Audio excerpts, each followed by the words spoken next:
ping, unmute yourself and ask questions. If you got any questions during the session, or towards the end, we will definitely try to park a couple of minutes to cover answer any of your questions. Right? Make sense? Let me start. I got a couple of slides which I want to run it through you to in general talk about. Shafeeq bhai, Assalamu alaikum. Ji, walaikum salam. Let me put all the participant on mute actually because I'm seeing some background noise. Okay, sure. So just give me 1 second.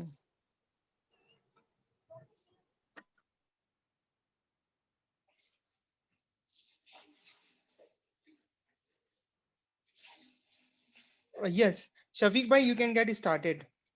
Thank you. So Thanks. participant, actually, we have put you on mute to avoid any distraction, but you are always welcome to put your queries on the chat window during the session. And maybe towards the end of the webinar, we will unmute you all. We'll give you the option directly talk to Mr. Shafeeq. Okay. So over Perfect. to you, Shafeeq bhai. Thank you. Thank you. So let's start with this question. What employers look for? Right? So put your answers in the chat window. What do you think employers really look for? So here the definition of employers is those companies who are right now recruiting, or those employees potentially would recruit or would have recruited in the past, right? So from an employer perspective, it could be IT company, it could be non-IT company, it could be manufacturing, it could be any sector, right? Every company who's there, who's running a business, who need people is a potential employer to us, right? In general, if I ask you a question, what employers look for, put your answers in the chat window. Just want to see, what is your response. Chat window is open to all of you. Question is what employers look for.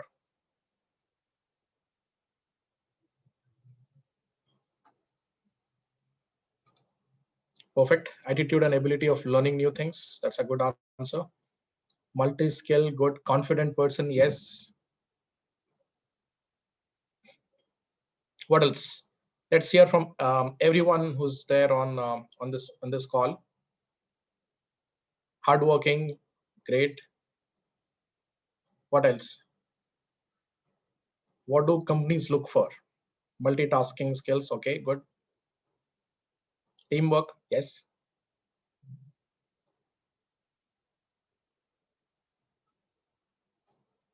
What else? I could see only 6 people sharing their thoughts. Whatever comes to your mind, put it on the chat window. Teamwork, initiative, good communication. Yes, it's a good answer. What else?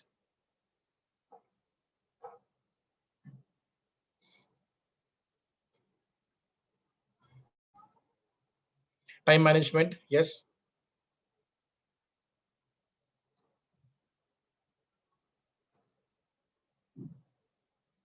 Handle projects on time. Emotional intelligence. That's great. Academic record. Yes, they do look at the academics part of it.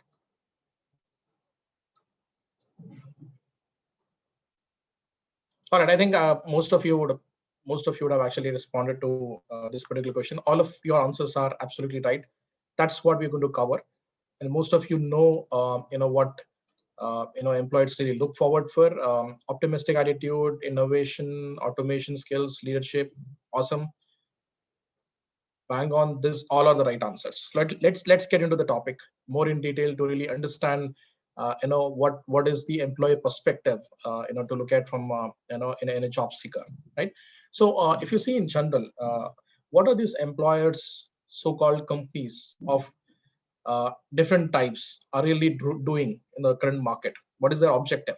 So their objective is simple. What they want is they want to earn, they want to make some profit, they want to be a good employer, good company, they want to grow, they want to compete with their competitors, they want to stay in top in all the dimensions, be it earning profits, or be it in branding, be it receiving any of those awards globally, right? And they also want to kind of expand their global footprint. If they are currently in US, they want to have an office in India. If they are already in India, they want to have office in different places. So net, what they are looking is they're trying to expand, right? What they're trying to do is they're trying to earn profit. So whoever are the shareholders of those companies, either it could be a public limited company or private, or owned by single person, all of these companies would have one thing common, which is earning revenues, right? And be a bigger, larger company. So if they have to achieve their objectives, right, what they need to do, they need to really have a smart processes, smart products, and they need to have a good brand name. They need to be reliable companies, right? If you buy any, even a small substance or small product, and we go out and buy a soap, what we look at is we look at a brand name. We don't really try a new brand, right? We either try with those global brands or local good name, loyal brands. So if any company has to reach to a stage where they actually attract customers, it could be B2B or B2C or any other type of customers, they need to strive, they need to become successful. And one of the important asset for these companies is talent, employees, right? So employees is the biggest talent for them. So in the past, we used to have only those manufacturing companies where companies used to call saying that, oh, I got a huge factory somewhere in some country or in some place, and this factory has got x number of machines, and this factory has got x number of x number of square feet width, and a lot of automation, a lot of machines, and a lot of other stuff, right? So now the industry is changing. What they're calling out is they're calling out saying that I got a top talent, I got people who's really aspiring to grow and helping the organization to grow. So old days it was missionary, right? It was a particular product which used to really stand out, and then employers used to really just call out saying that this is my set. Now employees stand net in competition with a lot of other factors. In fact, they stand, they're standing out. They're actually the best ones, in terms of the overall asset. So all to understand in just in one sentence, employees are an asset for the organizations. So when these employees become an asset to the organizations, every employer would want those employees to be the best employees, right? And to make those employees the best employees for that particular company, the first step for them is to hire people, right? So which means that they need to start right from the hiring aspect.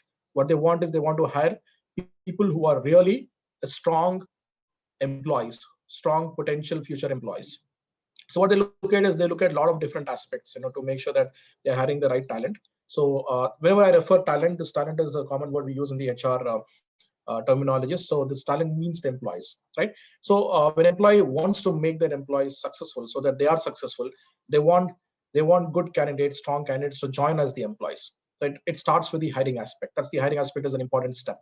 Second step is as soon as they hire those great people, then they invest on those great people to upskill, to give them larger roles, give them larger responsibilities, put them on tougher tasks so that they achieve those targets, put them in front of tough clients so that they can convince those clients, right?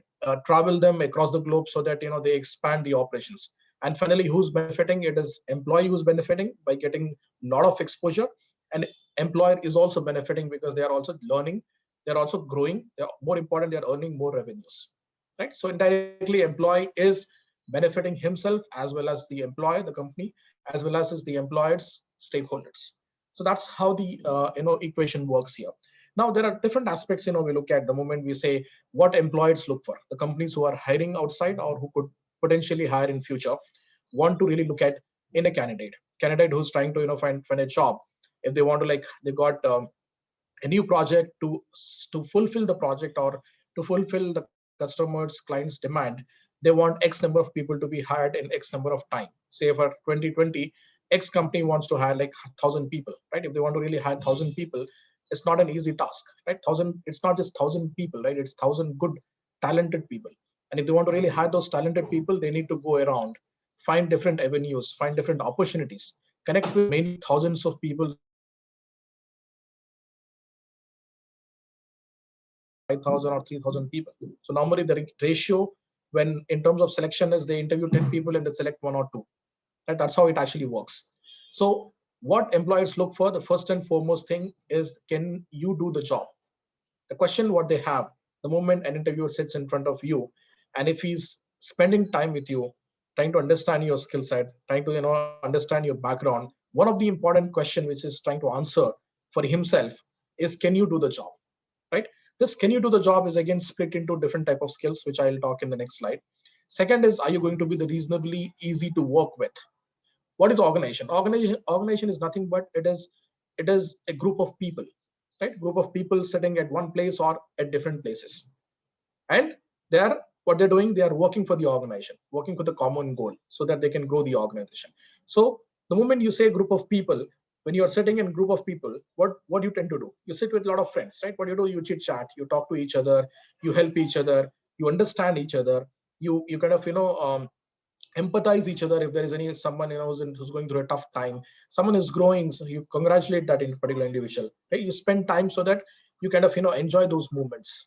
Similarly, when you're in an organization, it's really important when you're achieving a common objective together as a team, it's important that you understand each other, you communicate to each other very clearly, right? And you listen to each other, you respect each other's feelings, right? And you respect each other feedback. And finally, when it comes to what you want to achieve, you're aligned.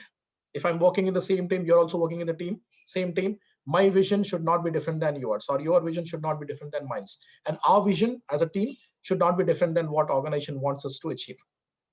That's an important aspect of employee being successful in the role, the same time the team being successful in the role, and also your organization growing very faster, right? So what organization needs to achieve is something which drills down till an employee level. An employee, since he's sitting with group of employees, the important skill what the employer looks for is, are you going to be reasonably easy to work? Can I easily work with you, or can you easily work with me? If you're interviewing me, one of the important aspect you look at is, okay, if I have to make him sit right next to me when I'm working, can I sit with him next, can I sit next to him and work with him? Can I be successful and also make him successful, right? Can our team be successful when we hire him? That's the second important thing which employers look for, right? Will you, the third one is, will you be satisfied with the job, or will you be looking to leave within 6 months? One of the important aspect which, especially in India, the companies are looking forward is retainability. When they're hiring you, they don't want to hire for 6 months. They don't want to hire for 1 year. They want to hire people who can stay with the organization for minimum 3, 4, 5, and more than 4, 5 years. Grow with the organization. So the more tenured employee, the more productive he would be, provided he's performing. We also have people who are tenured, who are not performing, and the organization would not entertain them, or would not really likely to kind of continue with them.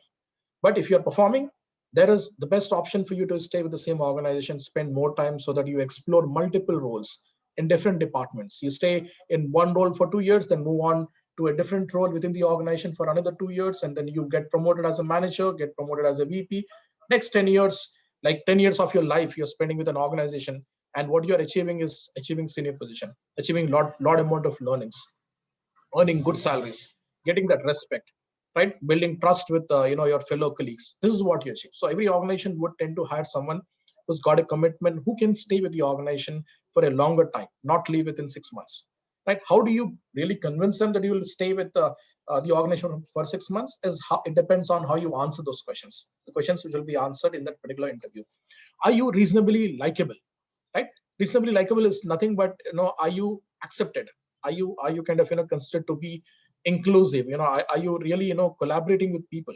Are you someone whom the team would accept because of your interest, because of your experience, because of your knowledge, or because the way you talk, the way you communicate, the way you kind of build a rapport with each other. So that's something which comes under, are you reasonably likable? The next one is, do you seem like you can put up with whatever the negatives of the job are? See, the moment you take up a job, after you get succeeded in the interview, you join a job, not everything would be easy.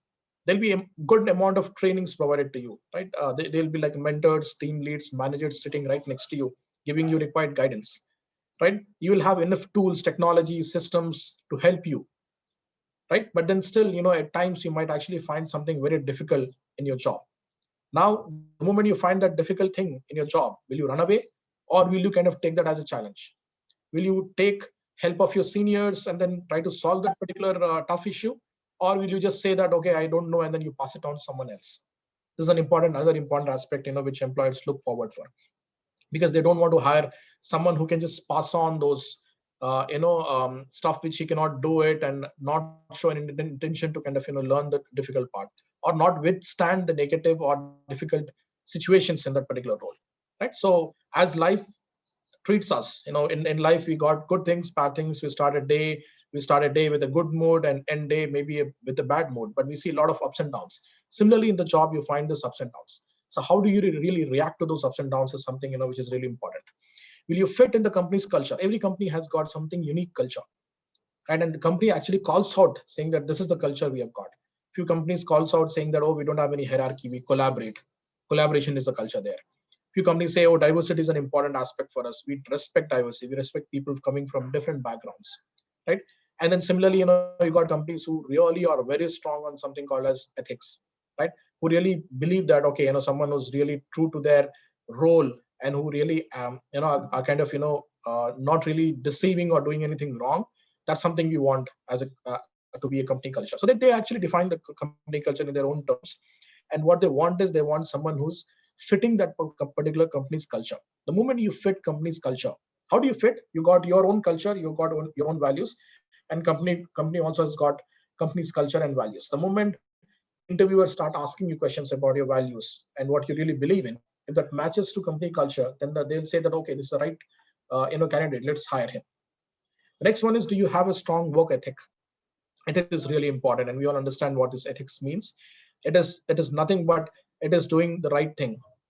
So in simple terms, it's just doing the right thing, right? When I say right thing, it is not about doing something which is on the fence and which could really lead the team or organization into a tough situation, either in front of the customer or in front of the government, in front of different administrative bodies. How enthusiastic are you about the job? This is an important question. I would have actually kept this question second, immediately after can you do the job, or maybe first. So the passion, enthusiasm, interest is something which is now leading interviewer to decide on a candidate.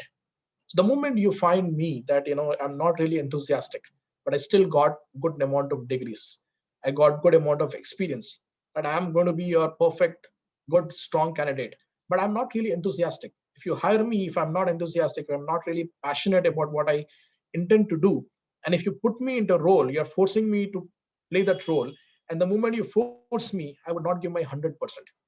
What I do is I just try to skip from few important tasks. I show off saying that I'm pretending to work, but I don't really work. And finally, who's affecting? The entire team is getting affected because I'm not interested in the role and you've hired me. So one of the important aspect, right, which employers would look forward in a candidate is how enthusiastic, how serious is he about the job, right? Is he really passionate about this particular technology? Is he just playing around? He has got some personal business to do. His father business is there, but he just want to come and enjoy his life in corporate world. Then he may not be really serious, right? So they ask different kind of questions to probe further and finally decide, saying that, oh, this guy is passionate. He's enthusiastic. His interest levels are high, right? Even if he's not qualifying from education perspective, or even if he's not qualifying enough from experience perspective, I'm still willing to take a risk of hiring him just because he's very enthusiastic and passionate. That's how the industry is going, right? Gone are the days when employers used to just look at only a set of degrees and set of experience. Now what they're trying to put as the topmost criteria is your passion, your interest, right, and your skills. So that's how, these are the few important things which employers really look forward for. I'll pause it here. You got any questions? I'll be happy to take those questions.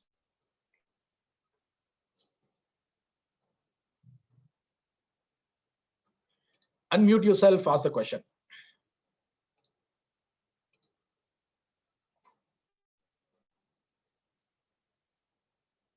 No question, so I'll move on. Just pause me, whenever you have a question, don't feel shy. It's an opportunity to be interactive and learn from each other. So in general, right? So the first one, can you do the job? So as part of the can you do the job aspect, there are two things what an employer would look forward to understand whether this individual would be a right fit for this job, yes or no. There are two skills what the employer would look for. One is the hard skill, the other one is soft skills. So the moment you say hard skills, the terminology looks a little different for us because our hard skills, the way we perceive, is slightly different from how employers look at. So hard skills are those skills which are teachable abilities or skill set that are easy to quantify, something you can really measure. Okay, how many degrees you've got? I got like X number of degrees. How many years you have studied in a school? I've studied for 12 years or 8 years or 15 years in the school. What was your percentage of marks in your engineering? I got 78%. This is something which is measurable. It's called as hard skills. This normally is something which can be measured. Example, proficiency in foreign language, degree certificate. Example, typing speed, machine operations, computer programming. You do a test, and basis the test, you get X number of marks. Those are like hard skills. When you talk about soft skills, one of the important attribute of the soft skills is it cannot be measured. Now, if you say, communication skills is good, it is just good, average, above average. But if you have to really put it on numbers, saying that this is where you are, you may not be able to put it. Flexibility, you cannot really rate your flexibility. You cannot say that I am here in terms of flexibility, I'm like 99% flexible, right? You can call out for a better understanding, but you cannot really measure it. Similarly, leadership skills as something which you cannot measure it. Teamwork, time management. So communication, flexibility, leadership, teamwork, time management are your soft skills. These are also transferable skills which you can learn over a period of time. If you spend time to learn this, you can acquire it within a defined time. Like, for example, if you really want to understand what time management is, go through some time management trainings and start implementing those practices in your daily life. Automatically, you will gain expertise in time managing. Similarly, communication skills. If you're not good in communication skills, go through some trainings, right? Spend some time, reading paper or, talking to yourself, recording your voice, recording your video. Revisit those videos to check what are those errors you made. Start using this language commonly whenever you talk to your colleagues, friends, your teachers, or whomever it could be. The moment you start putting those practices, right, when you start practicing this, automatically your communication skills will improve. So what you're doing is you're trying to improve, moving from one stage of average to perfectionist stage, or moving from one stage of average to good stage, right? This is something you're learning over a period of time. Similarly, flexibility, you gain it by showing that open mindset. Similarly, leadership skills, you gain it while working in any organization. When there is any task given to you to lead any team, or you as an individual contributor not having any team, you still can show your leadership skills by making sure that you're achieving what you're supposed to achieve, by influencing indirectly to your with your team or the teams whom you collaborate with. Teamwork, right? Teamwork is another thing which you can actually showcase and learn over a period of time. So whatever you see on the right side is something which is very easy for you to acquire. You might actually think that soft skills are more difficult. No, that's something which you can really acquire in a short time, provided you give it strong commitment.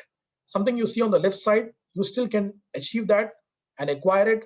Again, it requires time. At times, it so happens that you just pass out engineering. If you really want to go back and redo the engineering, you may not really have an opportunity, or it might actually take longer time.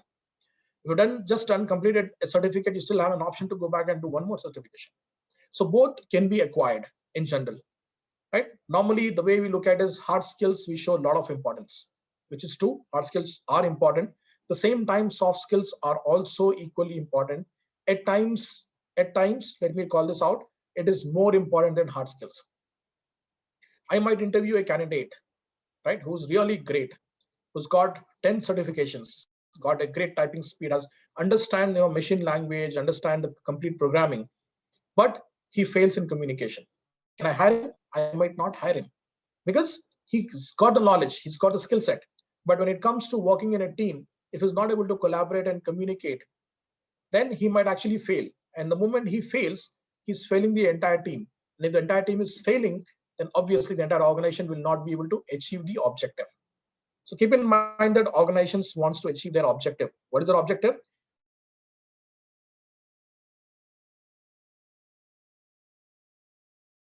They want to come up with new products. They want to come up with new services. They want to come up with new products. If they really want to achieve these objectives, they want a good talent. They want good people to join the organization. So the moment they say good people, they want someone who's really open-minded, who can learn things faster, who does not really come with a fixed mindset saying that, oh, I learn only this, I will do only this. The moment you say, I'm going to do only this one, then you will not get selected, because things are changing, right? Whatever I hire you for now, for whatever skill set you got now, that skill set might not be there in next 3 years time, right? Just remember, 3 years back, there was some X number of skill set which used to be much in demand. Those skill set are not even being spoken about now. So that's how the market is changing. So in general, to go back and to relate to the slide, the first question which says, can you do the job? As part of this question, there are two skills which an employer would look into you as a candidate who can be a potential employee. One is hard skills, the other one is soft skills. Hard skills is something which is teachable and that are easy to quantify, which typically would range from your degrees, certificates, and whatever you learn. Similarly, soft skills is something called as people skills. It is also called as personal skills. It mostly commonly is called as interpersonal skills. It has got communication, flexibility, leadership, teamwork, time management, and a couple of more things which we'll see next slides. Just keep that in mind, and let's move on. And there's another slide which talks about difference between hard and soft skills. Keep in mind both are important. And if you see this slide, this is a research done by our LinkedIn. I'm not sure if all of you use LinkedIn. I'm a big fan of LinkedIn, and you as a candidate, if you want to really want to build your career, you should have a good presence on LinkedIn. So what LinkedIn did is they actually did a survey, and then they found that there are 5 soft skills which were much in demand in 2020. And obviously, 2021 won't be different from 2020. So the soft skills which were really in demand were creativity, persuasion, collaboration, adaptability, emotional intelligence. Someone said emotional intelligence in the chat window, right? This is something which most of the employers would really value as a soft skill. Now, the level to which they would expect you to be creative, the level to which the companies would expect you to be collaborative, adaptable, or persuasive could be different basis your experience. If you're applying for a very senior role at a VP level, you might have to really be a strong in all of these 5 soft skills or more than that. If you're a junior employee joining from campus, don't have any experience, they would actually look forward to see at least some part of this soft skills, so that they can train, they can enable you and provide you opportunity to further explore on all of the soft skills. As I told you, the soft skill is something which is trainable, which you can learn over a period of time. And the best place to learn is the organization, right? On the right side, you see the hard skills. These are the technical skills. These are those hard skills which are much in demand. Starts from blockchain, cloud computing, video production, sales. Sales is always in demand. Normally, what we think is, oh, sales is like tough job. I've personally seen people growing, earning a lot of money, retiring soon in sales than in any other profession. And similarly, all the jobs are pretty much in demand, and all the jobs would give you a good career in any company. I just thought I'll give you some insights into what how the soft skills and hard skills are perceived by our employers, and this is a good research to look into. Moving on more in detail about soft skills. In general, if you look at soft skills, it's the ability to communicate and interact positively, and more important, productively. So whatever discussion you have, right, where you're using your communication skills, finally it has to be productive.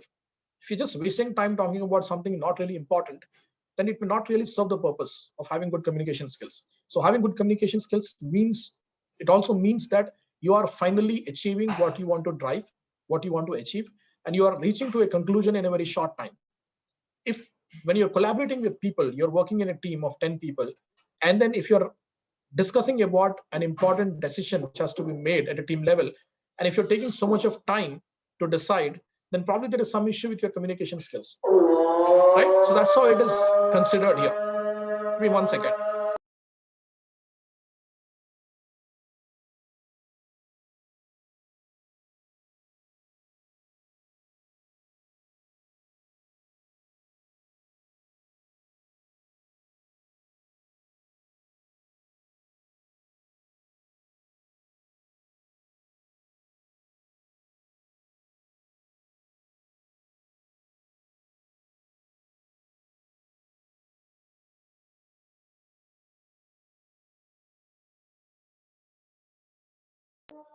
Yeah, so I'm back.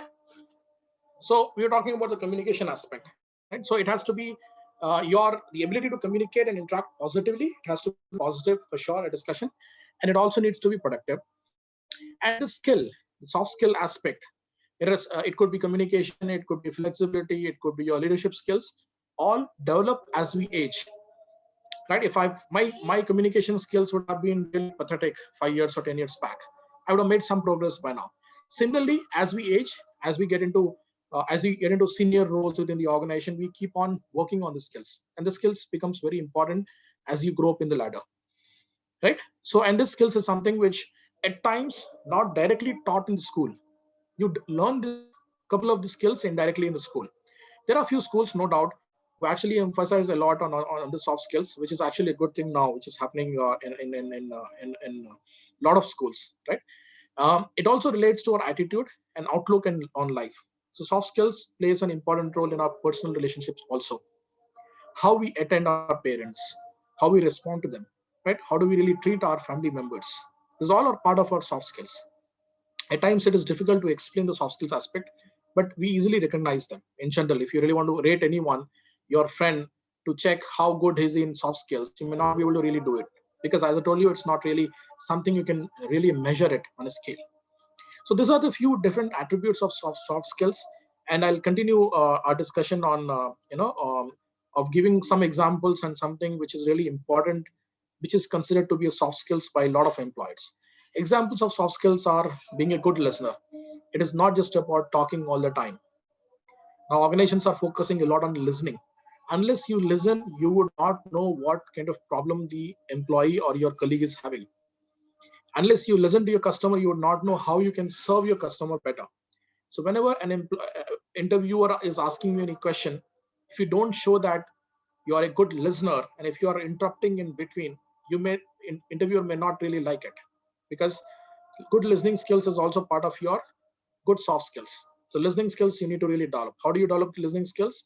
There are different ways you can do it. The importance of listening skills is almost equal to your verbal communication skills, right? So pay attention when you are hearing ask when your interview is asking a question, let him finish. Show him that you are listening actively. Respond to him whenever he's asking you any question. Right? So listening skills is a top important thing. Second one is effective communication skills. I'll talk about that communication skills in the next slide. Who's dependable, who's neat, friendly, organized, prompt, fair, hard worker. These are the few attributes and qualities which we just spoke about, and which you were also putting in the chat window earlier. Right? These are examples of soft skills. And the top soft skills again, if employers the way they define, which they really want to see in every candidate, it starts from communication till professionalism. So it starts with communication. The second one we spoke about it, enthusiasm, right? Who's really passionate, who's got a positive attitude, team worker, who has got a very strong networking skills. If you're working in a multinational organization, you're not working with 10 people. You might be working with 15,000 people. And if your team size is like 100 people, how do you connect to different people across the globe and take help? How do you connect to different people across the globe and offer help? That's the networking within the organization. Similarly, if you are networking externally with the organization, how are you getting those best practices from X company to your company? If your employer, if your competitor outside, if you're working with say X company, and there's another Y company who's growing very fast in the market, and if you have got good contacts in Y company, you might actually understand how this Y company is growing, and then you might actually learn from those practices and bring those practices in your organization and help your organization also to grow. What kind of problem solving skills you've got, right? How do you really perceive the problem? Do you perceive the problem as a problem and stop thinking, or you take it as a challenge and solve it? And how do you solve it? There are different ways you solve it. You do not actually think how do you solve it now. You will be provided enough training to in terms of different ways, how you solve those problems. Right? Critical thinking is another aspect. Professionalism, how do you really show that professionalism when you're talking to someone in the US? Are you really acknowledging what you're hearing them? Are you kind of making sure that you're empathizing them? You are also showing that you are there with them, especially when you're connecting on the call. So these are like top 6 soft skills which are much in demand, always would be in demand, and has been in demand for a very long time. And every employer company would look for all this skill set. Right? Now, how do you develop that? That's something which you're not covering in this session, but I'll be happy to answer those questions as part of Q&A. Soft skills, the first thing, communication, we spoke about it. It has got verbal and non-verbal. Verbal is more about talking, right? Interpersonal, public speaking, telephone etiquette, listening comprehension, right? And then you got written as part of that. Non-verbal is facial expressions, body language, post-its. Let me assure you, this is something which, if you think you're not yet there, you won't call yourself as a good communications.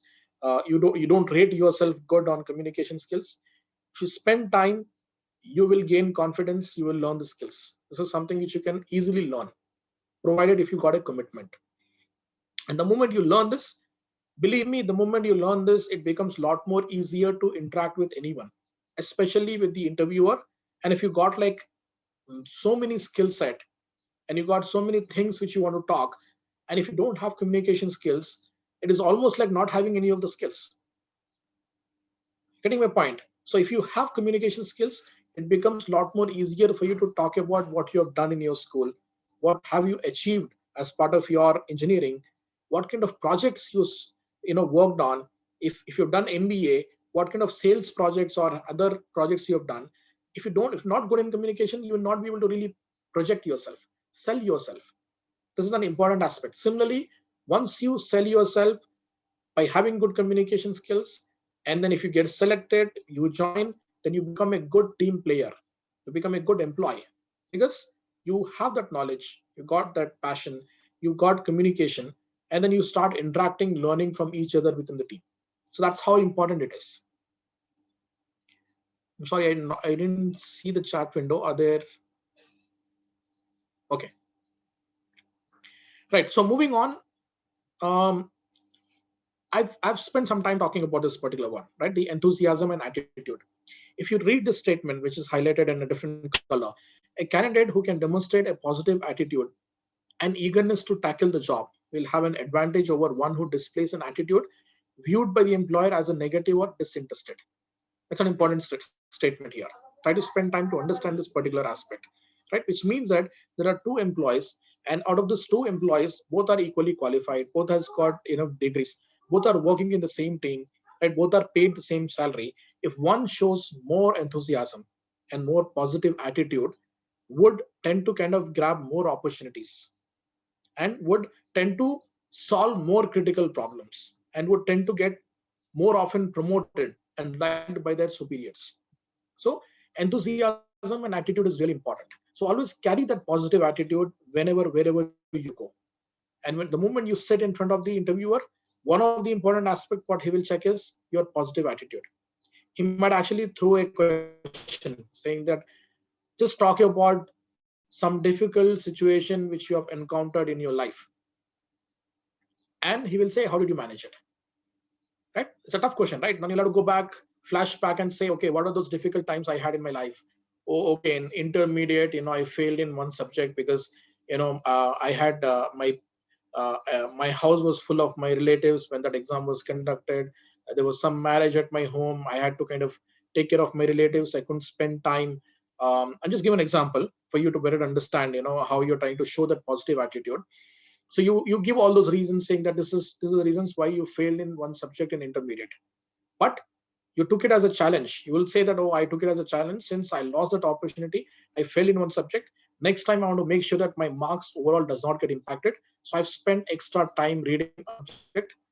I've spent extra time passing out in this particular subject with more marks. And finally, my percentage was like 95%.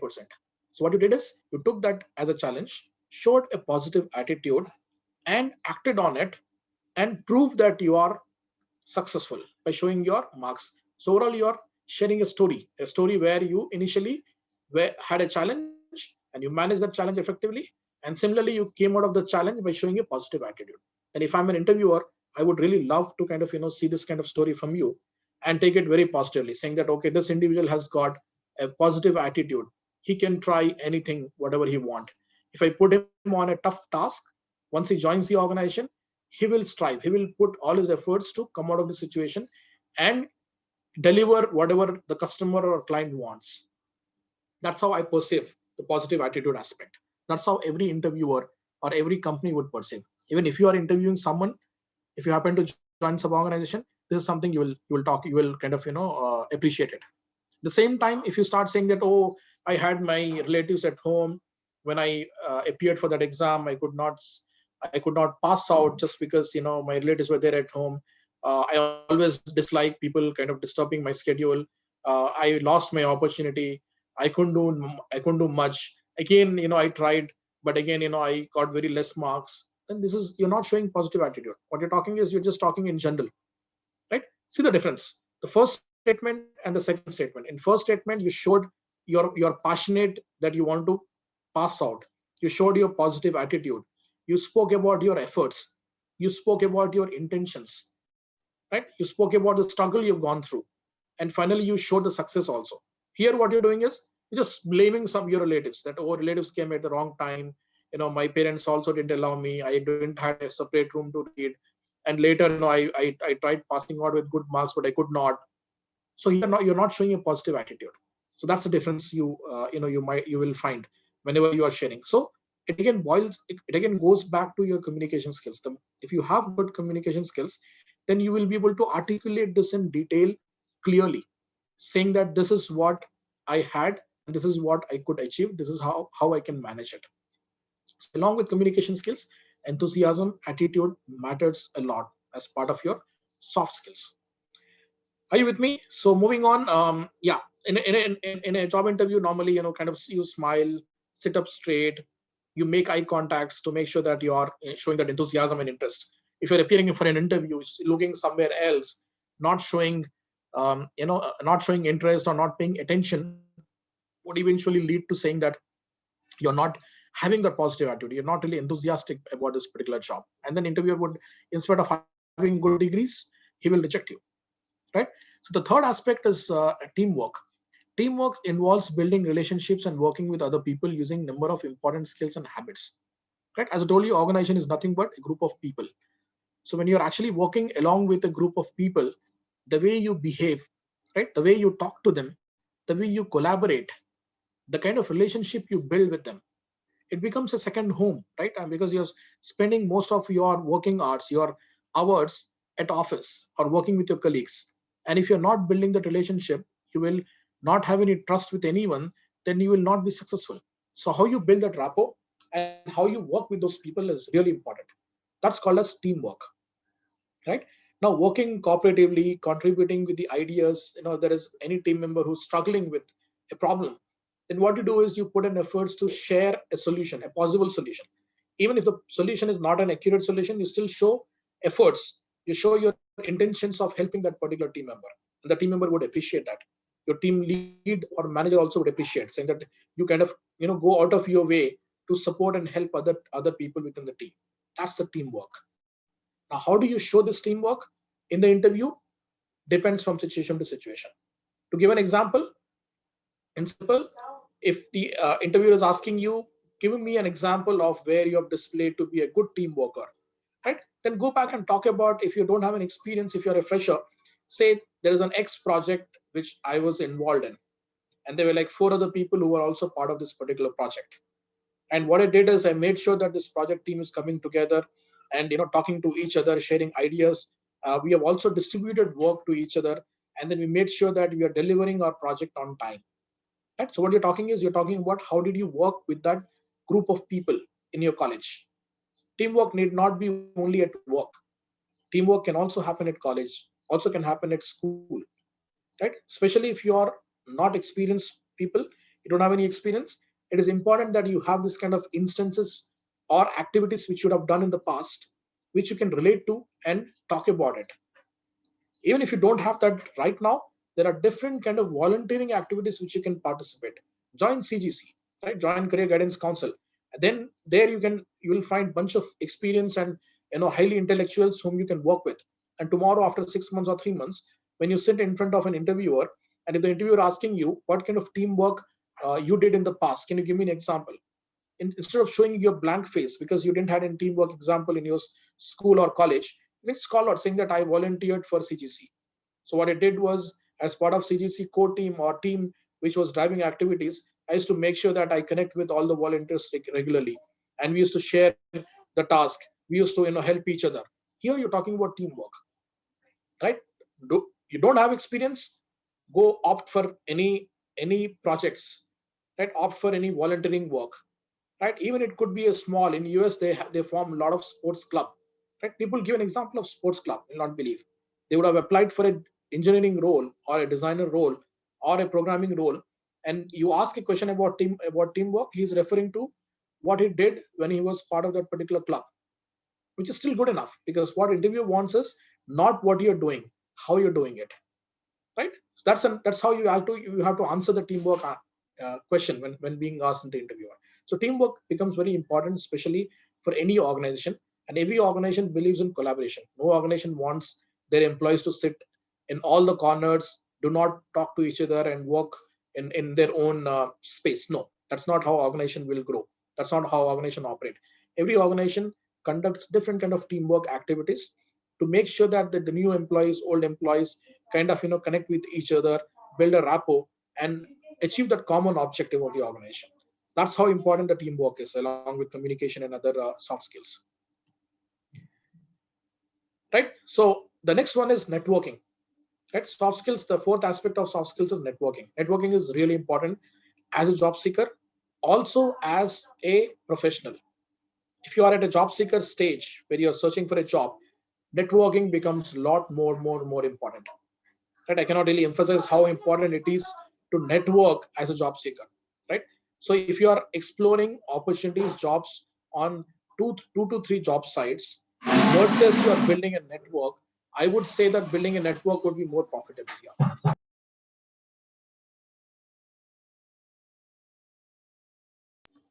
So that's the importance of overall networking, especially at the different stages.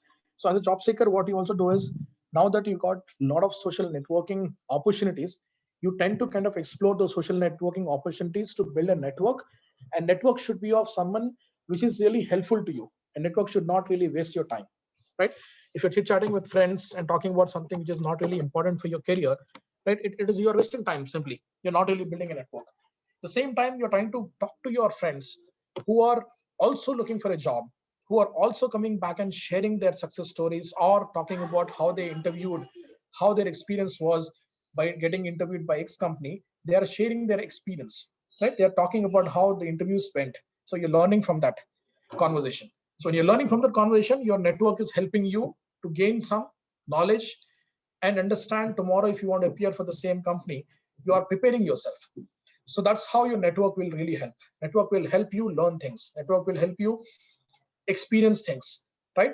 Instead of going and experiencing, if you hear from someone who's already experienced, you'll be well prepared, right? You are more equipped to face that challenge, or you are more equipped to make sure that you are achieving what you want, what you tend to achieve. Similarly, when you network, you will hear from your network what kind of opportunities exist in the market. You got X number of people, 10 friends, whom you interact regularly with. If those 10 friends try for 10 different opportunities, right? When you all sit together in a room, chit-chatting with each other, you're actually talking about 10 different job openings in the market, and each one is giving their experience. So what you're learning in this forum, in that meeting along with your 10 friends, is 10 different opportunities, 10 different ways of attending those interviews. If someone says I failed, and he's sharing this is what he said in the interview by giving an answer, then you know that this answer is not a right answer, and you should not use this as an answer when you're preparing for interview. Similarly, it is also benefiting your network. What you have gone through, you share it with your network. Believe me, network is a really an important aspect. Now networking has become very easy. While it is complicated, it is there are many ways you can make it easy. Use your social media, use your friend circle, use CGC as a platform. CGC has got so many people who was like pretty experienced, right? You can talk to them, build a network. The moment you talk to them, the next discussion whenever you have with them would be about a job. They'll say, oh, you attended last time for X session, right? How's your job search going on, right? He's asking you a question which is more important for you in your life. Whereas you go and interact, talk to someone who's just a friend, who's wasting your time talking about some movie, talking about something which is not really important for you. It is not helping you in any way, right? Neither in deen or dunya. Then what is happening is you tend to kind of waste time. You tend to waste your network. Your network is absolutely zero productive for you. If you want to really make use of your network, make sure you have good people in your network. Similarly, as an organization, the moment you join any company, what these employers want is they want someone who's pretty connected internally. As I told you, if you're working with 1,000 people or working with 100 people, even 10 people in your team, right? And if you need to collaborate with X team who's sitting right next to your team, you need to have some friends there so that you can go approach easily and get your work done. Right? Similarly, you got some contacts within the organization who's sitting in a different geography in US. Right? You just ping a message saying that I need help. I'm facing trouble with X code. Right? And suddenly you get help from online, and then your problem is resolved. Right? That's how networking helps organizations and helps employees to reach. The moment you find you have a better network, you got people talking about you in different forums. The moment your manager or your superiors hear about you from other people, they take those comments positive, right? They consider the positive comments to be good comments for you, and then they promote you. For any promotion, networking is very critical, especially people at a senior level. They've spent so much of time to build a very strong network, both internally and externally. And the reason why external network becomes more important, especially when you're working for X organization, is because you get a lot of different ideas from outside market to the organization. Right? So when you get those ideas will help your company, will help your team to solve critical issues, critical problems, and make the job more easier. Right? Network in any sphere at any stage, whether you're a job seeker or an experienced person or a fresher joining the company or already joined the company, helps you. Keep that in mind. So you need to be really wise in terms of deciding which network is helpful, which network is not. All right. I can see some questions. Probably I'll try to answer those towards the end of the session. I'll move on a little faster so that we have enough time towards the end. The soft skills, the problem solving and critical thinking is another skills which is more in demand nowadays. And this is clearly called out. Earlier, it used to be a hidden skill which every employer used to look forward for. But they're really calling out saying that I want someone who can really solve complicated problems. How do you solve complicated problems? Right? By showing that positive attitude, right? By having an attitude to learn things, by having an attitude to collaborate with people, and spending time to first understand the problem, discussing it with your colleagues, talking about it, and exploring different ways, and willingness to kind of even try, even if you think you can fail. There are many organizations who would encourage you to be fail, right? Instead of making you sit alone and not do anything, they would want you to fail so that you learn from that failure, get up, and then take larger responsibilities, or achieve that or solve that complicated issue. So problem solving and critical thinking becomes a lot more important, and it is definitely more important at the job seeker level. There are different ways the interviewer will ask you these questions. They might give you a complicated problem. They might say that, oh, you're working in 10 people team, and then 10 people team has got to achieve X objective. And if you are a senior team member, you find that there are two people who are not paying focus. What will you do? This is a problem, right? For the entire team. What you will do is you might say that, oh, I will talk to those people. I'll try to understand. There might be something very difficult which they're going through at their personal life. I'll try to connect with them, build a good rapport to understand what is happening in their personal life, offer some advice, and then finally try to understand their issue, make them feel that this is a family, it's not a team, so that they can open up, share their experience, thoughts, and finally achieve. So there are a few examples. I'll just give an example. It came to my mind so that you understand this better. So what you're doing is there is a problem which is given to you in the interview. It could be of at any stage, or it could be of any type of problem. When the interviewer is asking you this question, he's trying to assess your problem solving and critical thinking. Now, if you say that I never encountered this situation in my life, then you're actually losing that opportunity. You'll have to just put your thoughts, thinking how you can really answer that question. Put your thoughts in that, okay, a problem hai, then if this is the problem, this is how I can put an effort to mitigate or give a solution to this problem. So this is a part of your problem solving. There are many organizations who will give you a case study and they will ask you to solve it. What they're doing is they're actually trying to check your problem solving skills. There are many organizations who will ask you to kind of sit in a group meeting and discuss about XYZ problem. So what they're doing is they're looking at how you're collaborating with that particular group, how are you communicating, at the same time, how are you making your discussions more relevant, how are you kind of acknowledging and showing that listening skills, your communication skills, plus what is your intent, how much efforts you are putting to solve that particular problem as a group, right? This is how interviewers assess. In just one simple activity, they assess multiple soft skills, right? That keep in mind, whenever you're put to a task by an interviewer, he's not just evaluating one skill, he's assessing a lot of different skills. So I'm not scaring you, but the moment you keep all these points in your mind, and once you have some experience in answering those questions, then it becomes a lot more easier to manage those interviews, right? So problem solving, some examples. I'll send this deck to you, have a look at it. This is my last slide. After this, I'll try to open up for any questions. So in general, why people are not hired, meaning you go get interviewed, you're not selected, you've been referred by someone very strong in the organization, right? You have been called out. There are like 100 people, out of 100 people, you were the first one to call out just because you got a good network.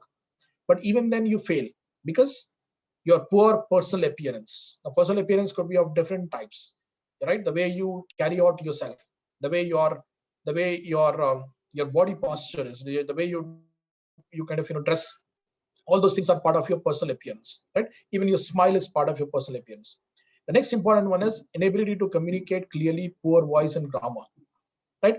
We come from very different kind of schools in the locality, right? Our schools where we have graduated from, or where we have completed our 10th, would have never focused on any of this communication or grammar kind of stuff, right? But as I told you, this is a soft skill, something you can learn over a period of time, provided you have a strong commitment and spending time, you're serious about improving it. So to call out saying that this is something which is really important, number one. Second, this is something which you can also learn.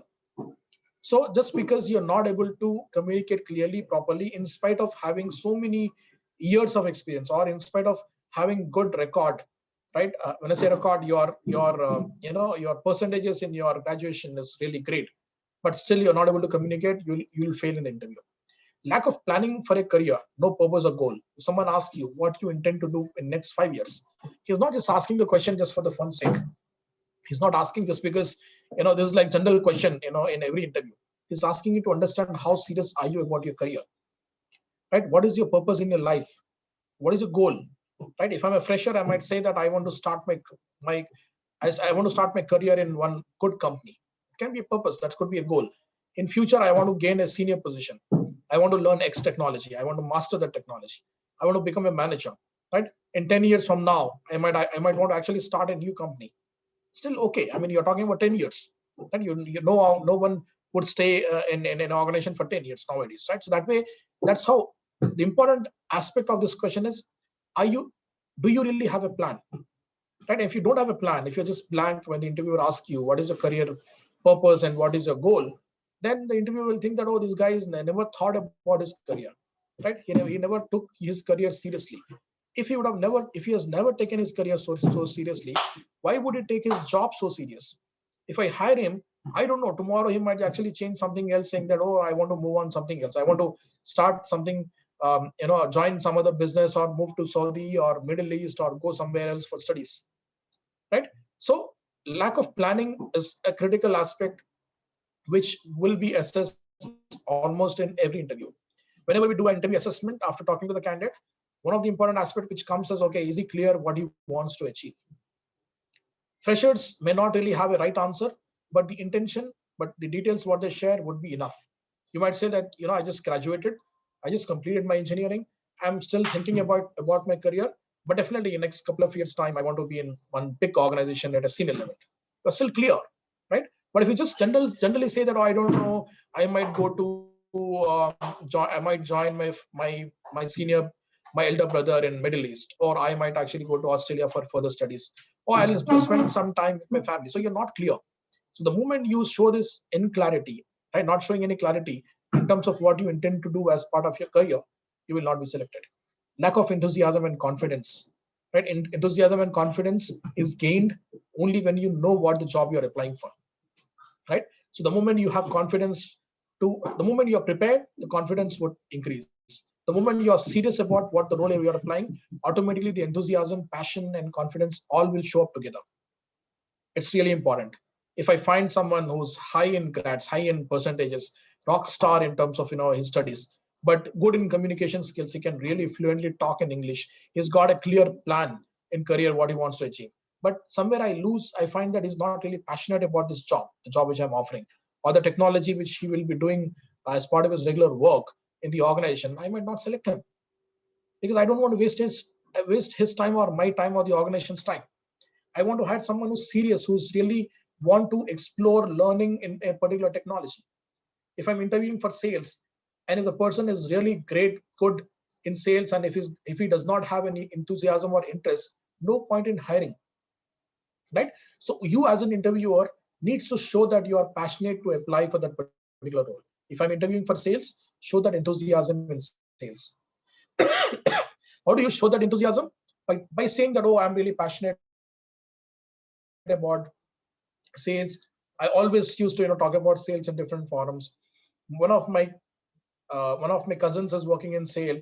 uh, Almost every weekend I used to sit with him to understand how the sales work happens, right? So a few examples which you are giving to convince to the interviewer that you are really interested and you got enthusiasm in the sales. And the moment you start showing this enthusiasm by giving some examples, automatically the confidence would go up, right?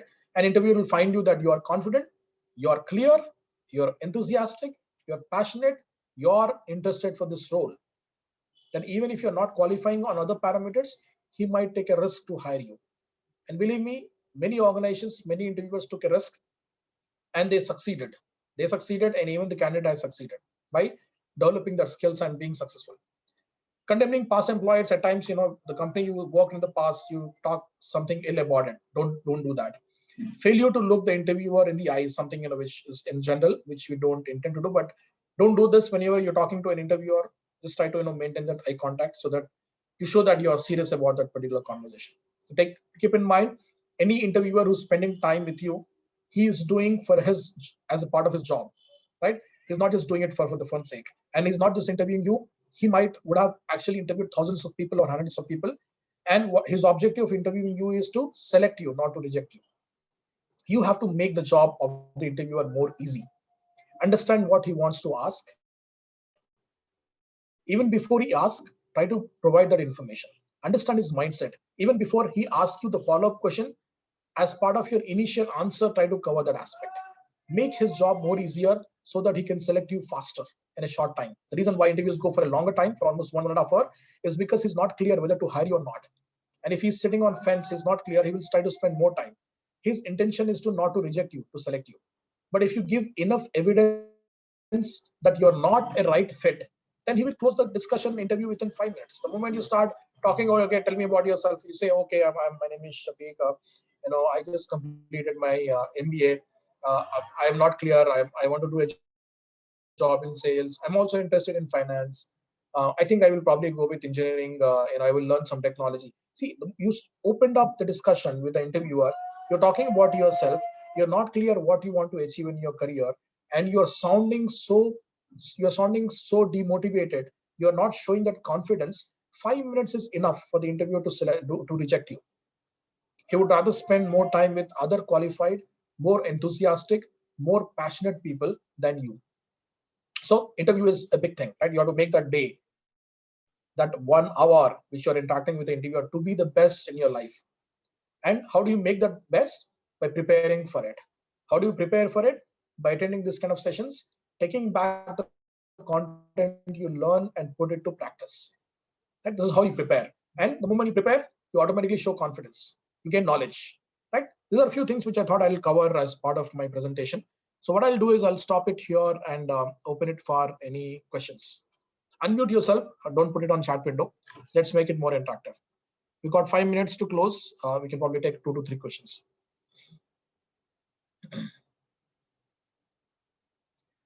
Okay, so probably there are a couple of questions in the chat box. Can we consider enthusiasm as part of growth mindset? Yes, it is connected to your growth mindset. If you are fixed mindset, you might actually think very narrow, right? You may not really think beyond. And the moment you think narrow, then you will not have many ideas to talk about it. You will not be able to really express yourself that you are interested, passionate, and you're enthusiastic. So growth mindset is a subset. I would say enthusiasm is a subset of growth mindset. So always have a growth mindset, open mindset whenever you are exploring for a job. If there is an opportunity given to you, which even you don't like it, but happens to be a bigger organization, and if you're sitting idle at home, join that organization, join that role. Spend a year or two to understand how that organization works, what that role would give you. Instead of sitting idle at home, I would prefer to join the organization, learn what I can learn, and move internally to a different roles, and then plan my career. So what I'm showing is I'm showing growth mindset. No, if I say, oh, I'll sit at home, I want only a job in Microsoft, right? I don't have any experience. I want to directly jump into Microsoft. I want to jump into X company. And if I'm not getting selected, I'm wasting time. Instead of sitting at home, explore opportunities, whichever comes to your way, and opt for it. If you're not getting opportunities here only in Hyderabad, opt for Bangalore. Look at Pune, right? That's a growth mindset. How to learn the art of networking? Many people are poor at it. how to go about it in the present times, especially people who are poor and connecting or striking a conversation with new people. So I would say the best way to kind of develop the art of networking is go with an end objective. If I'm talking to you, what is my objective? If I'm planned in my conversation, before even I start my conversation, I know that okay, I'm going to meet X person. I'm searching for a job on Java, right? And I get an opportunity to meet Y person working for, say, Deloitte or Cognizant, who's already working on Java. Before even I go and interact with him, I already have questions in my mind to ask, right? The moment I start asking those questions and paying attention to what he's saying, one is asking the right questions, second, listening. If you just focus on these two aspects, plan your conversation in advance, properly articulate your question, pay attention to the answer, automatically, your networking skills will improve. And the most important part of this networking is don't hesitate to connect with new people, right? So what you're doing is you are a job seeker, or you are in this profession, and if you understand that being in profession or being part of this IT industry or non-IT industry, networking is really important for you. So everyone whom you meet is an opportunity for you to learn what the networking looks like, right? So the moment you go with that mindset, you try to approach with everyone. You look at an example of salespeople, right? Salespeople, people who are selling loans or selling different products on the road, they never hesitate. The moment they start hesitating, they won't be able to achieve their sales numbers. They're doing a job by simply using networking as a concept. They come to you, right? They say hi, they try to build a rapport, eye contact, smile, and they say, there's a product you want to buy. There are a few smart people who will first engage you in a conversation and start selling. That's like at the peak level of networking. I would say at your level as a job seeker, everyone whom you talk, make sure that whomever you talk has got some substance to share, some experience to share, some knowledge to share. So select the right people and talk to them and spend time with them if you find the conversation to be good. And if you interact with someone who's not got any knowledge, then ask them if they got any people in their contacts who can help with X thing. And one of the important things what we need to keep in mind as part of networking is there is a larger ecosystem. There are a lot of people around us who are willing to come and help you. Just we don't ask for help. What we do is we try to confine ourselves, saying that okay, even if I ask, people will kind of they will not help. So that's a notion you got. That's a mindset you've got, right? And you never know if you ask, like, there's a survey. The survey says that when they did this survey, out of out of 10 people, 8 people were actually willing to help. The only issue was the people were not willing to ask. See, as long as you don't ask, how would others know what kind of help you need? And when it is about me, about my career, I have to ask 10 people. If I don't get information or if I don't get help, I will have to think about another 10 people, right? If I'm calling one person twice, and if I need some help from him, he might be busy for different reasons. I would kind of call him another 5 times. The moment I call him another 5 times, he will understand, oh, this guy, I think he's very serious about something. Let me help him, right? And if you just think that, okay, I just call once and ask for some information, and later, he's not responding. If you think that, oh, this is, kind of showing off, this guy would never help, then that's your notion, right? That guy would be, busy with something else, or he would have actually forgotten. It is your need. You need to reach out. You need to reach out. Instead of with 10 people, you need to reach out another 100 people. If you want to reach out to one person is not responding, put an effort to reach out to him multiple times. Show that seriousness. So one is having the right network, right intention. Plan the discussion well in advance. Keep in mind what you want to achieve from that particular conversation. Don't miss any networking opportunity. Sitting at home will not help you to network. Wasting time on social media will not help you unless you're actually interacting with someone of your interest, of your technology, online, either through LinkedIn or Facebook or any other platform. That's still beneficial. The next question is, if you want to learn a course, say example cloud computing, how do we put in our 100% to make our mind fully occupied to that subject when we get obstacles from family, friends, and social media? So just keep in mind that if you are 100% clear that you want to learn cloud computing, that becomes your job. You know how the job is done? You start your day at 9 o'clock, right? And you end your day at 6 o'clock. Between 9 to 6, You spend 6 to 8 hours only working on that. Things might come in your way. You might be invited for any functions, late night functions, late night dinners, right? You have to prioritize. You have to say no to it now. The moment you say no to it, people will understand that there is something really important for you. They will respect your importance. They'll respect what you decide for. It is about your career. It is not about pleasing everyone around you, right? Don't be part of a plan which has been crafted by others. You plan your own day. The moment you plan your own day, you are clear. This day I want to spend 6 hours for cloud computing class, 2 hours online class, 6 hours I'm going to do practice. You're clear. Even if you achieve that by 80%, because 20% could be something which is very ad hoc. Your father might call you and say, okay, to do this work, or your mother might ask you to go and get some stuff, right? Which is still okay, because it's your parents. You need to really understand them and then help them. That is 20%, but you're still achieving 80% of what you have planned. So plan your day, plan your schedule. How long will this cloud computing will take me to learn? 3 months. From 3 months from now, I'm going to spend 8 hours every day, and this 8 hours is going to look like this one. I start my day at 9 o'clock, spend 2 hours learning the skills. 1 hour I'll call my friend who has already done this cloud computing, ask some questions. The next hour I'll put it to practice. 1 hour break, half an hour I'll go for some rest. Then I'll take care of some small activities at home for half an hour, until 6 7 p.m. I'm going to start my practice. So the moment you have this plan written in front of you on a paper, and the paper is in your pocket, and you refer this pocket paper every day, what you did is you actually put a plan on the paper and you are adhering to it.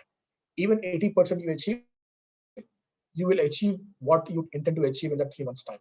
So this starts with commitment, this starts with seriousness, right? And nothing, you cannot achieve anything without any seriousness. If you say that I'm going to spend every day 1 hour to learn cloud computing, right?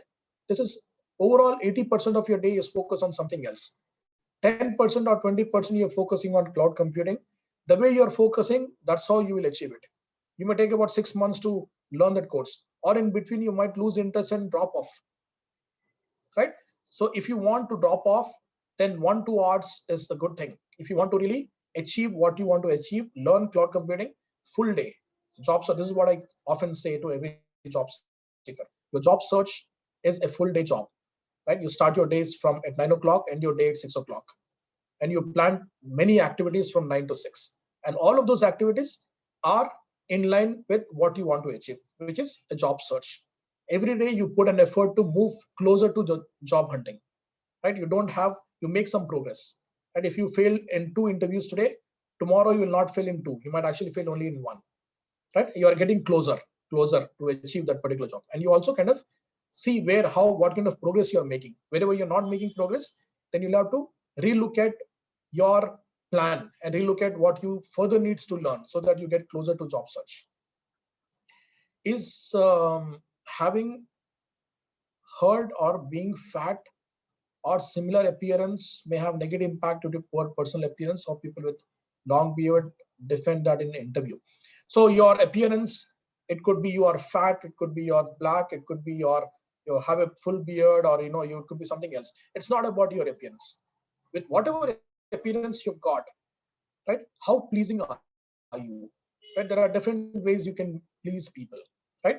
Now if I'm this way, if I didn't comb my hair, right? If I'm not wearing proper dress, my dress need not be a branded one. Whatever dress I'm wearing, if it is, as long as it is clean, properly ironed, right? That is something which is more professional.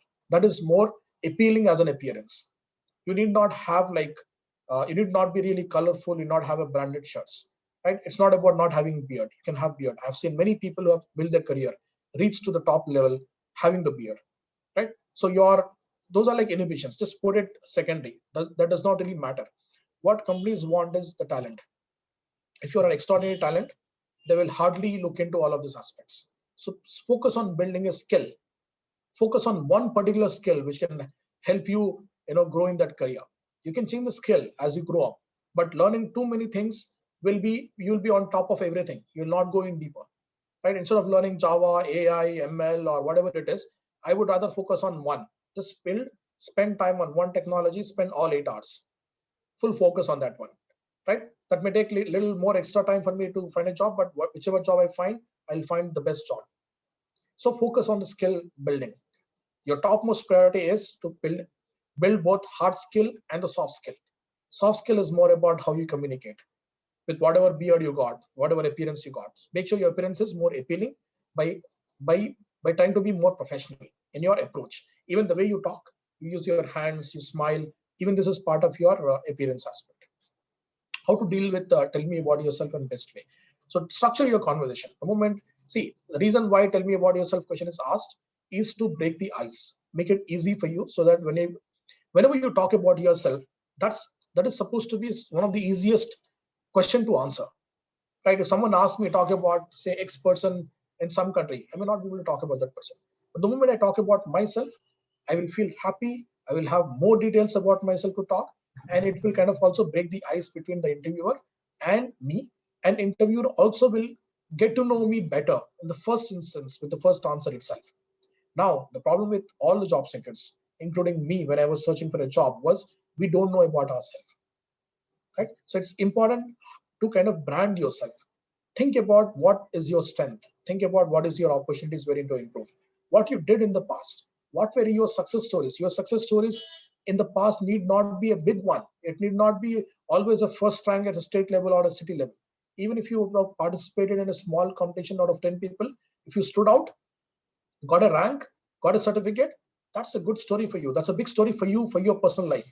Call it out, write it down. So I would say the best way to deal with tell me about yourself is writing it down on a paper, the important parts, important things, what happened in my life, professionally, personally, and keep that as a reference. Whenever I go to an interview, I just refer it. I don't need to kind of practice it and say whatever is exactly whatever is written. In general, my schooling went on well. One, two, three important things happened in my schooling. And if you get an opportunity to share, you share. If not, you just generally go ahead and talk about it. So, and tell me about yourself in general. If you want to keep it very generic, talk about your education. If you're a fresher, focus more on your education because you don't have experience.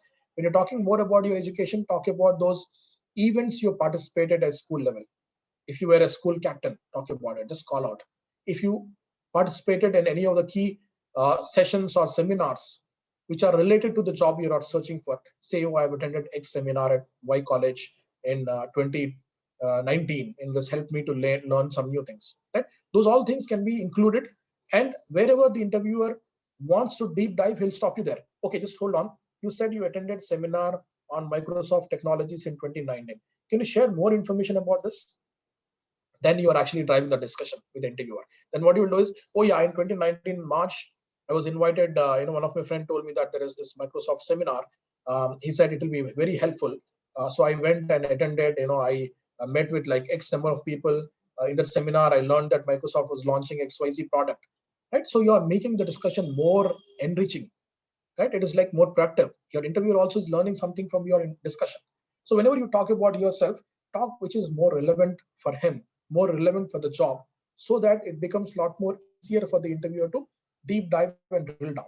Right? Most of the time, interviewers pick some data from your tell me about yourself answer and further, ask you follow-up questions. So tell me about yourself should be both personal and professional. Personal can be in general about your family, about your brothers, about your parents. Stop there. And in professional, if you are experienced, focus less on education, talk more about experience. If your experience is relevant to that particular role. If not, talk about what is relevant in a professional life. Right? If you don't have any experience, talk about your education projects which you did, what kind of collaboration you had, right, with your lecturers, with your schoolmates or college mates, whatever happened in your school. That's what is. So it's trick is write it down. These things will not really come across to you when you're talking. So the moment you write it down, those things will get registered in your mind, and it becomes a lot more easier to answer this question.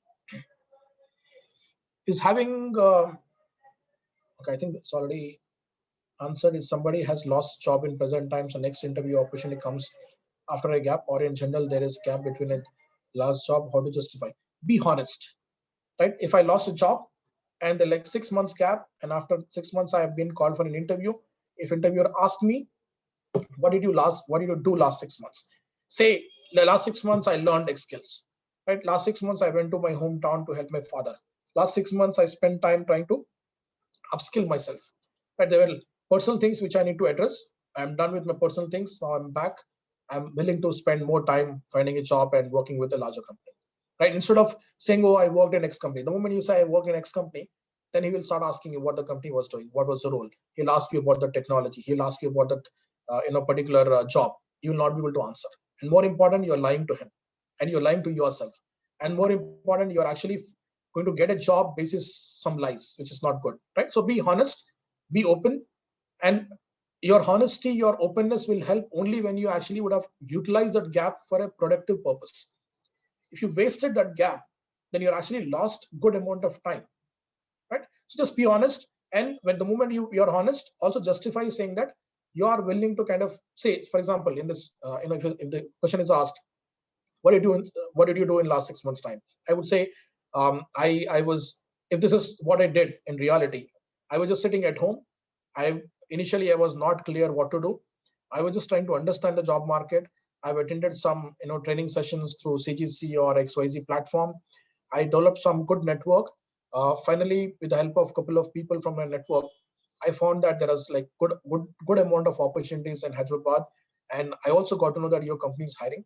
Then I got prepared to learn this particular technology. So this technology I learned at X Institute, and I'm here.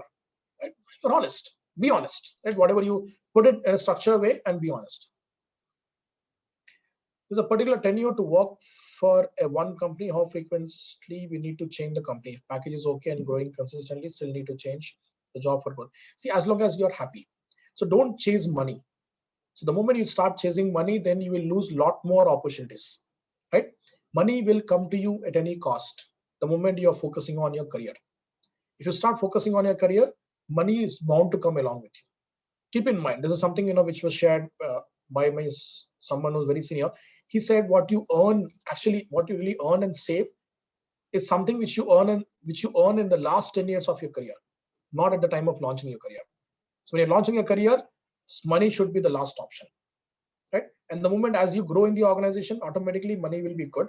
But if you're having any personal situation, right, you got need to manage your brothers, sisters, managers, and your parents, and whatever you're doing is happy in terms of job. But if you're looking a better package, then it's okay to kind of move on to a different company or ask for a raise. Share this story with your manager, saying that I'm finding it difficult with my current package. Is it possible? Is there any possibility? And you need to be a good performer. If you're just saying that I need more money and not performing, he will not even listen to you. Put your best, be a good performer, and ask what you want. Organizations most of the time will offer you what you want. And if you're still not finding it in your current organization, there are many companies which you can go and join. On average, the current market, we can see that people are spending about 3 to 4 years in one company. There are people who are also spending more than that. People who are not happy with the current job, they might leave within a year or so. Most companies desires experience as well in the skills which they are looking out for. If someone learns new skills or certification, how to fulfill the experience part of the skill set. So you need to select first the job. The job profile will talk about in detail if they are looking for experienced people or a fresher.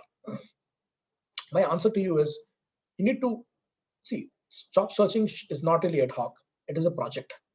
So as part of the project, you need to decide which all companies are hiring first in Hyderabad or Pune or Bangalore. Once you have the list of companies, which are those companies who would look at only experience? And which are those mid-sized companies who might compromise on experience, not look at only experience, also look at the knowledge. Try for those companies, mid-sized companies who are growing faster, who will value your knowledge and take you. So once you join that company, automatically you will gain some experience. Now, the best thing which is happening in the industry is there are a lot of part-time project-based opportunities. Search online, you will find the project groups, join there, learn that, get that experience. Earlier, it wasn't there. Sitting here, you can actually participate in the project team, which is pretty global, right? It can be about 3 months or 2 months project. That also can become a very good experience for you if you don't have any experience in that particular skills. If I were you in your position, if I would have just learned a new skill, I would have first gained mastery in that particular skill, and then start looking out for a network of people who are already working on that skill. Utilize that network to find two things: one, openings in the current market, apply for those openings along with the help of the network. Second, also ask them, how can I gain some experience by participating or working in any of those short-term part-time projects. I'm not looking for any money. What I'm looking at is only experience. So the moment I work on one or two short-term projects, I will include that as part of my experience on my profile and then apply for a big company. Right? It may take time, but I'm planning and preparing for to get a bigger job, right? Or I might actually search for a mid-sized company, show them that this is what I learned, join that company, spend 2 3 years, gain the experience, and search for a bigger company. So I'm assuming that I would have actually answered all of your questions. If there are anything, feel free to reach out to our CGC team. They've got a very good network. Happy to come back to this group again at a later stage and address. We are above time. We are like 30 minutes, above our time. I'll take this last question: how to deal with unrelated experience, such as switching career from one to another? Good question. So if you were doing X job, right, and then you left it, and if you want to learn something new, so first you need to understand, you need to convince yourself that why are you really learning that particular skills, right? What is driving you to decide that this is the right skills for you, right? And why are you really passionate about that particular skills? So once you get convinced, then you have enough data to talk about, enough information to share with the interviewer, reason why you have switched the career. For example, I'm in HR, right? And if I one day I decide to switch my career from HR to sales, right? And if the interviewer is asking, oh man, you spent like 10 years in HR, uh, why do you want to move from HR and get into sales? I would say that, okay, the last 10 years has been really great. I'm not talking anything negative about my HR career, because definitely that HR career has got me enough experience and a lot of learning. But I would say from future perspective, right, I want something more challenging. It's not that HR is not challenging, it is challenging. I pursue sales as more challenging, and I pursue sales as one of my dream job apart from HR. Right. So what I'm doing is I'm trying to explore sales, and I want to build my career in sales. So what I'm doing is I'm not talking ill about my career current role, which is not the case, right? It's definitely a good role for me, but I'm also kind of giving a little more importance to what I want to achieve in future, right? What is my next skills which I want to build? What is the next career in my life? You can also say that, oh, in 5 years back, I thought I'll start this job, but after 5 years, I want to, learn a new skill. Or you can say that this skill is in demand. I want to really learn this skill, and I want to spend a lot of time exploring, learning from that particular skills. There are different ways you manage this question. One of the important thing what interviewer would look at when you're answering the skill set is, are you very clear about what you're talking? Are you clear what you want to achieve? If you're saying that I have this skills is like hot skill, it will give me good money. Tomorrow there'll be some XYZ skill that will give you more money, and you will switch on to that technology. No, you'll have to give him enough data points saying that, yes, the skill is something very close to me, very important for me. I want to build a career in the skills. So far, what I did was a different thing. I loved it. I respect that experience. I learned a lot, but this is my way forward. This is my future. So get those points written somewhere. Prepare that answer, honest answer, what you want to really give.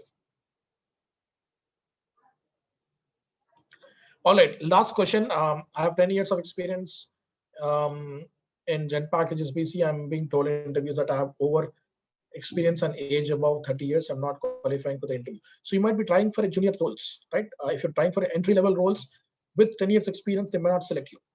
So, see, one is selecting a job, and also making a point that this job which you're selecting is also meeting your qualifications and your experience, right? So I might know that, so I might have that experience or knowledge, but I'm not really interested to look forward to work in that particular company. So what you need to do to answer this question is, find out those companies who would value your experience and your knowledge and your qualification. Since you worked in with Genpact and HSBC, there'll be a lot of other companies who would be happy to take you basis your experience, and who are of the similar type of companies, right? So the way the companies work is, the talent, the employees who work in a particular sector, they move within the sector. If I work with Genpact, I would actually move to HSBC, and after HSBC, I might move to, say, similar kind of company, maybe another bank, or maybe another, KP, or any other any other company which has got similar kind of roles. So what I'm doing is, I got a set of companies where I'm spending my entire career, 5 years here, next 5 years there, next. So you need to understand which are those similar kind of companies, and which are those companies which has got similar kind of roles, the roles what you did in those two companies.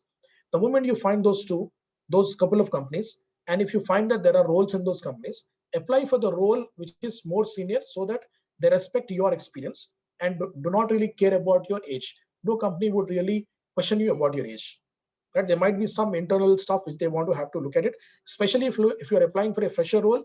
Having 10 years experience may not be a good thing for you also, right? They might actually think from your perspective that we are bringing so much of years of experience, hiring you as a fresher is not a good thing. So that way they are kind of not selecting you. So identify those companies. Also identify people who are moving from Genpact, HSBC, where they are joining. Look at their LinkedIn profiles, right?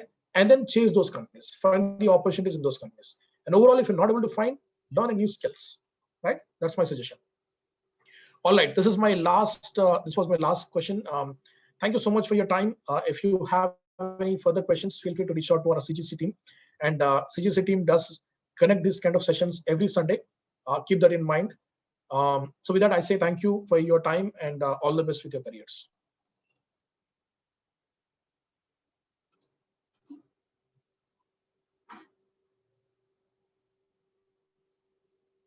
Um,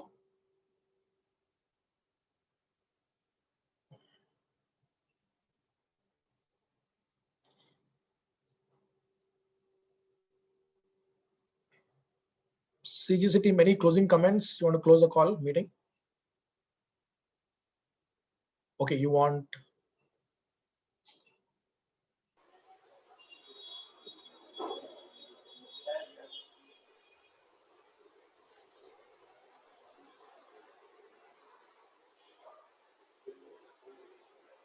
All right.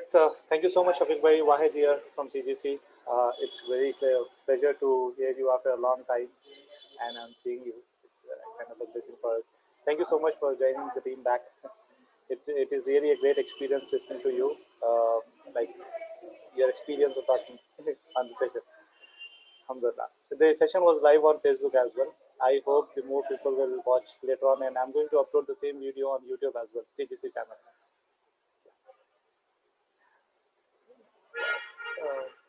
Thank you so much. All right, thanks. All the Yeah. best. Bye. Thank you. Love. Bye.